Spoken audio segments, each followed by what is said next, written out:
Chers amis, nous nous retrouvons pour continuer notre étude sur les trompettes et je vais vous inviter maintenant à étudier les 4 premières trompettes. Nous verrons que les 3 suivantes sont d'une nature un petit peu différente. Alors, je vous propose de lire simplement ces 4 premières trompettes. Nous le trouvons au chapitre 8 à partir du verset 7. Le premier sonna de la trompette, et il y eut de la grêle et du feu mêlés de sang, qui furent jetés sur la terre. Et le tiers de la terre fut brûlé, et le tiers des arbres fut brûlé, et toute herbe verte fut brûlée. Le second ange sonna de la trompette, et quelque chose comme une grande montagne embrasée par le feu fut jetée dans la mer. Et le tiers de la mer devint du sang. Et le tiers des créatures qui étaient dans la mer et qui avaient vie mourut, et le tiers des navires périt.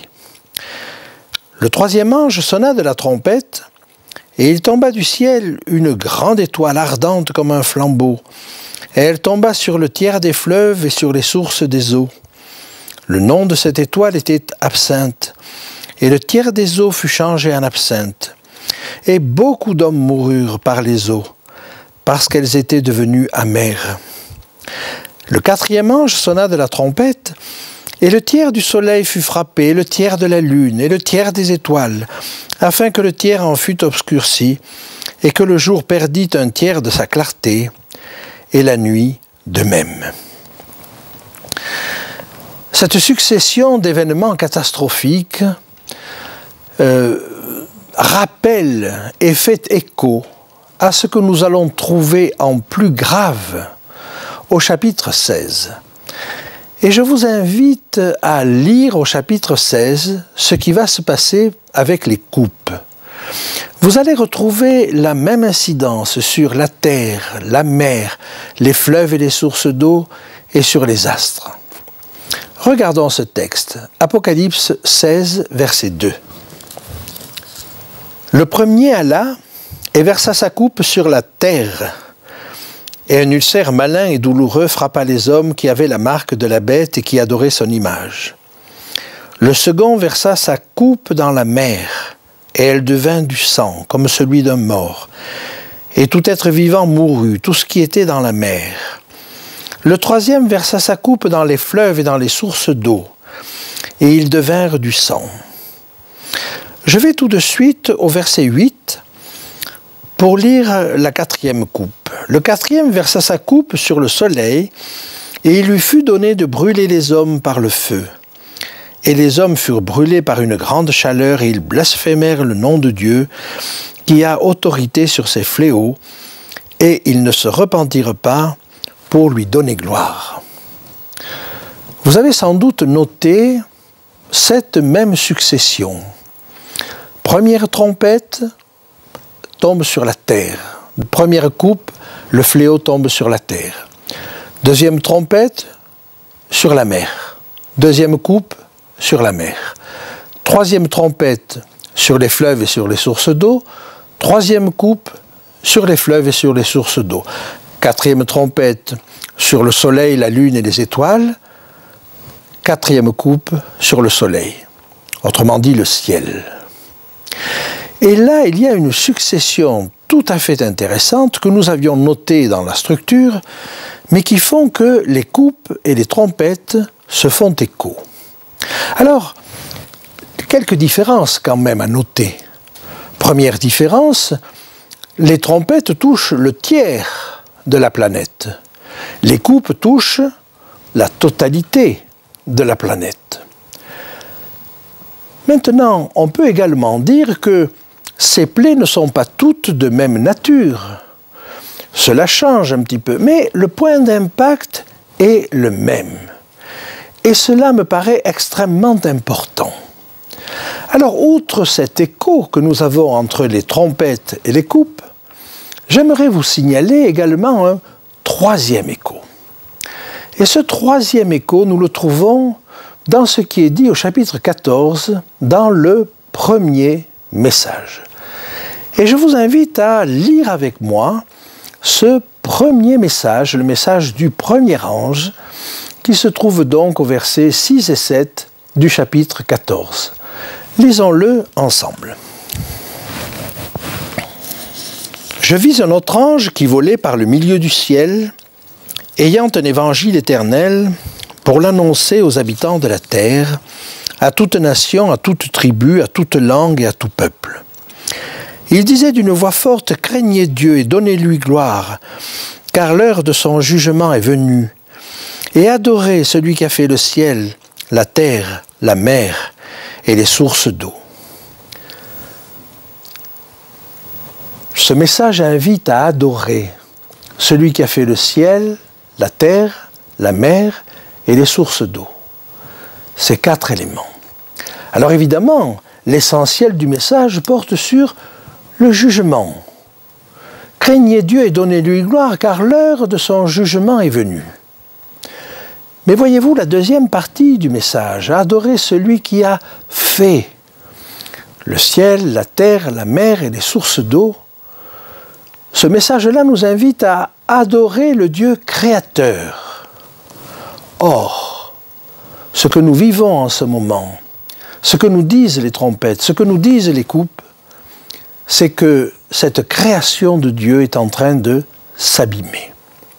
En effet, peut-on comprendre autrement cette succession des quatre éléments? Celui qui a fait le ciel, la terre, la mer et les sources d'eau. Eh bien, les trompettes vont porter atteinte à ces quatre éléments, les coupes vont porter atteinte à ces quatre éléments, et par conséquent, ce simple assemblage, ce simple écho nous permet de dire que les quatre premières trompettes nous parlent de la dégradation de notre planète, nous parlent d'écologie. Et par ricochet, nous sommes obligés de voir qu'il y a dans le premier message un versant écologique. Craignez Dieu et donnez-lui gloire et adorez celui qui a fait le ciel, la terre, la mer et les sources d'eau qui sont en train de se détruire ou que l'homme est en train de détruire. Et à ce moment-là, le message sur le jugement prend tout son sens. Alors, j'aimerais peut-être vous illustrer ça par un tableau. Première trompette, la terre. Première coupe, la terre. Deuxième trompette, la mer. Deuxième coupe, idem. Troisième trompette, les sources et les fleuves. De même pour la troisième coupe. Et la quatrième, ce sont les luminaires célestes. De même pour la quatrième coupe. Par conséquent, il y a là un parallélisme littéral que nous ne pouvons pas ignorer. Maintenant, j'aimerais vous donner un autre élément qui, dans l'Apocalypse, nous montre qu'il s'agit bien d'événements écologiques. Quand nous arrivons à la septième trompette, qui est une sorte de conclusion de l'ensemble des trompettes, les 24 anciens qui sont là réunis font une déclaration intéressante. Ils vont dire, voilà, les nations se sont irritées, la colère est venue. Le temps est venu de juger les morts. Lisons ensemble ce texte au chapitre 11 et au verset 18. Les nations se sont irritées et ta colère est venue. Et le temps est venu de juger les morts et de récompenser tes serviteurs les prophètes, les saints et ceux qui craignent ton nom, les petits et les grands, et de détruire ceux qui détruisent la terre.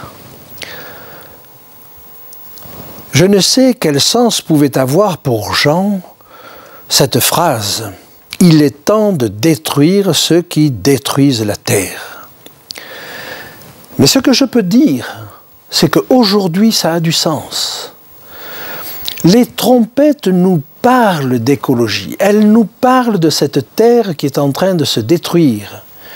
Et elle nous dit que ça n'est pas le fait de Dieu, mais que c'est le fait des hommes. Il est temps de détruire ceux qui détruisent la terre. C'est-à-dire que l'homme est en train de programmer sa propre destruction. N'y a-t-il pas là une forme d'auto-jugement?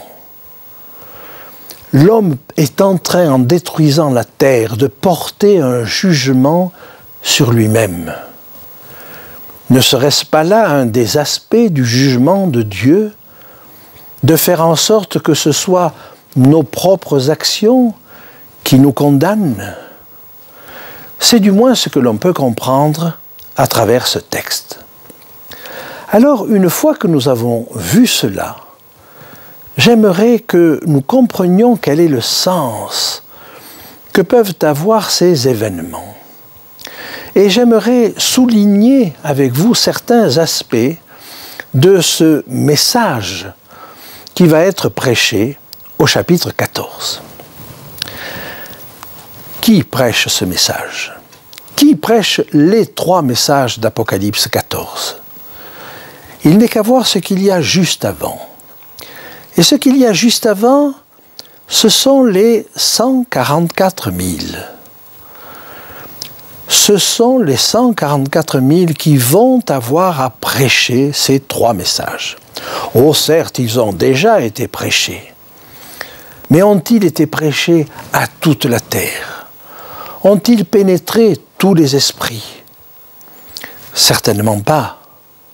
Et il me semble que le point culminant de ces messages est encore à venir, plutôt que dans le passé. Je vais un petit peu plus loin. Nous avons vu, lors de nos précédents exposés, que Dieu préparait un peuple, les 144 000 ou la grande foule, pour le temps des trompettes. N'est-il pas normal que leur premier message soit en relation avec les trompettes? Ils ont été préparés pour cela. Alors, quand ces catastrophes écologiques arrivent, naturellement, le premier message qu'ils donnent est en relation avec cela. Craignez Dieu et donnez-lui gloire, et adorez celui qui a fait le ciel, la terre, la mer et les sources d'eau que vous êtes en train de détruire. Et si vous révériez votre Dieu, sans doute ne les détruiriez-vous pas de cette manière. J'aimerais ajouter un élément intéressant.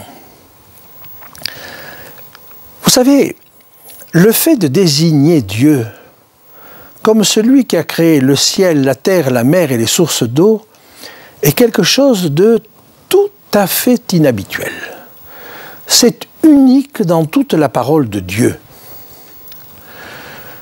Dans toute la parole de Dieu, Dieu est présenté comme celui qui domine sur le ciel et la terre, ou qui a créé le ciel et la terre.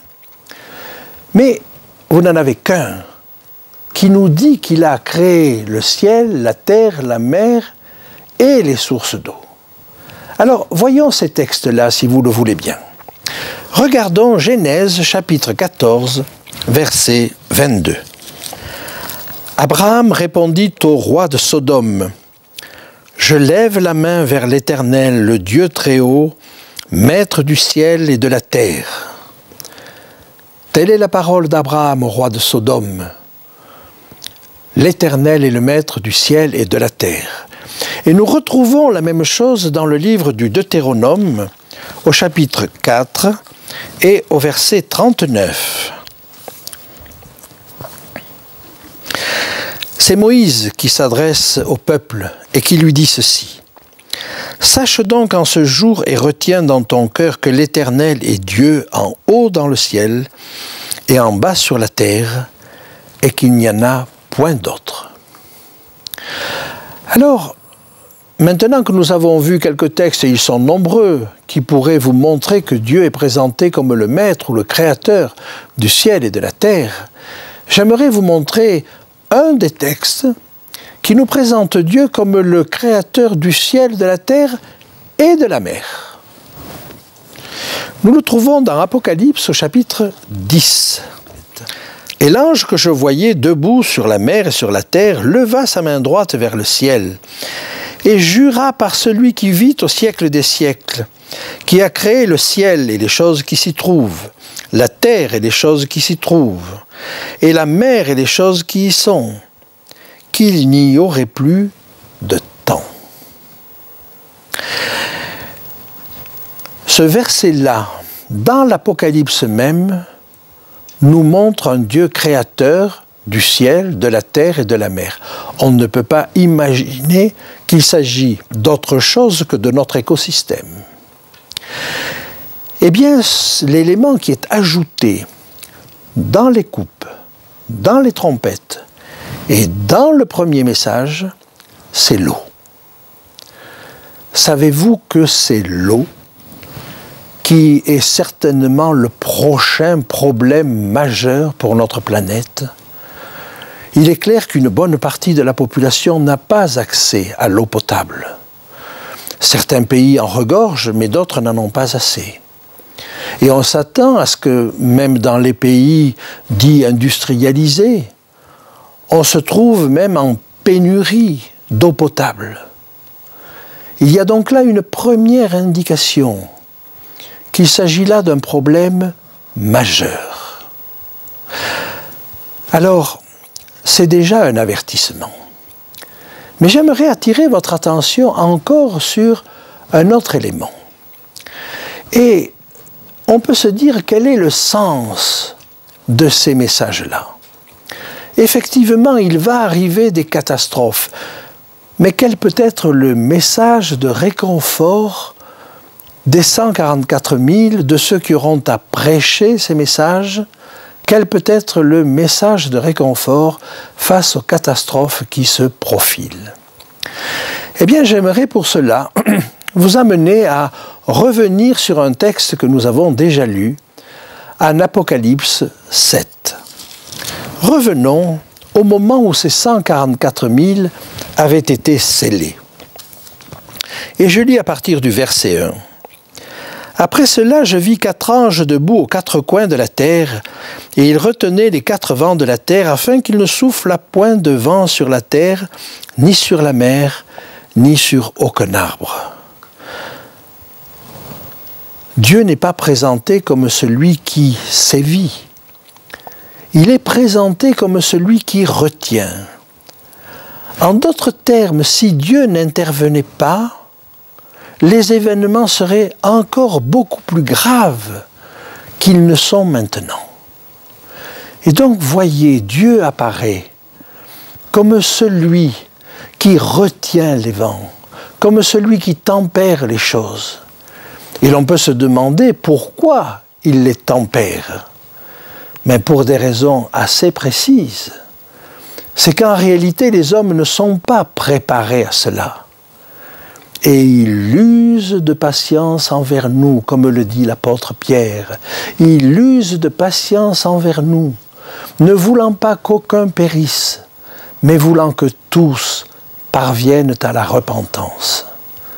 C'est donc l'effet de la patience de Dieu.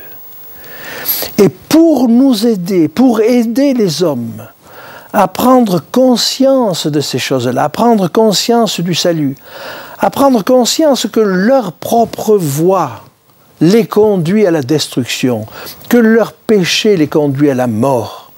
Le salaire du péché, c'est la mort. Pour qu'ils puissent en prendre conscience, alors il a préparé un peuple. N'êtes-vous pas interpellé par cette patience de Dieu? Je crois qu'il nous faut comprendre cela. Et il nous faut accepter cette idée que Dieu n'est pas l'auteur des catastrophes. Il les freine. Et il a même mis un peuple, il a instauré un peuple pour cela. Alors que ferons-nous? Est-ce que nous serons de ceux qui accuseront? Rappelez-vous, Jésus l'a dit. À un moment donné, Pilate avait fait mourir des Galiléens et il les avait tués alors qu'ils présentaient des sacrifices. Et alors qu'on lui rapporte cette chose, il dit « Mais croyez-vous que ces Galiléens étaient de plus grands pécheurs que les autres ?» Certainement pas. Et il rappelle un autre événement récent, la tour de Siloé s'était écroulée récemment. Elle était tombée sur 18 personnes et les avait tuées. Croyez-vous, dit Jésus, que ces personnes-là étaient de plus grands pécheurs que les autres? Certainement pas. Alors il n'y a aucun lien entre les événements qui arrivent et le sort des personnes? Ce n'est pas tout à fait ce que dit Jésus. Le fait qu'il arrive une catastrophe à quelqu'un ne permet pas de la juger, ne permet pas de dire qu'il est un pécheur. Par contre, la deuxième partie de son intervention est intéressante. Il dit « Mais si vous ne vous repentez pas, vous périrez tous également. » Qu'une catastrophe arrive à quelqu'un, cela ne nous permet pas de la juger, mais c'est l'occasion de nous juger nous-mêmes, de savoir où nous en sommes. Et c'est sans doute l'objectif que doivent poursuivre les 144 000. Interpeller chacun à l'occasion de ces événements. Si nous ne nous repentons pas, nous périrons tous également. Voyez la patience de Dieu.